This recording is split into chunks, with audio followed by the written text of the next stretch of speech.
மக்களே, இன்று நாம் திருக்குறள் 229ஆம் குறளை பார்க்கிறோம்.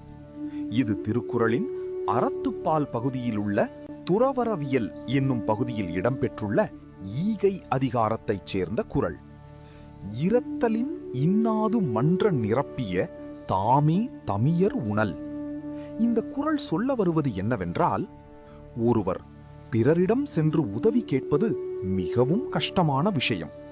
ஆனால் அதைவிட இன்னும் மோசமானது என்னவென்றால், தன்னிடம் நிறைய செல்வம் இருந்தும் அதை பிறருடன் பகிராமல் தனியாக அனுபவித்து வாழ்வது.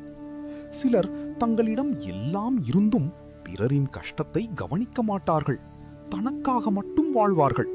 அப்படிப்பட்ட வாழ்க்கை உண்மையான மகிழ்ச்சி தராது.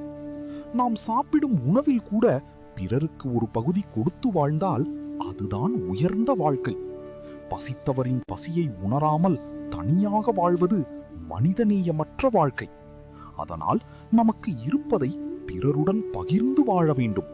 அதுவே வாழ்க்கையின் உண்மையான அர்த்தம். இதைத்தான் இந்த குறள் மிக அழகாகச் சொல்லுகிறது. இரத்தலின் இன்னாது மன்ற நிரப்பிய தாமே தமியர் உணல்.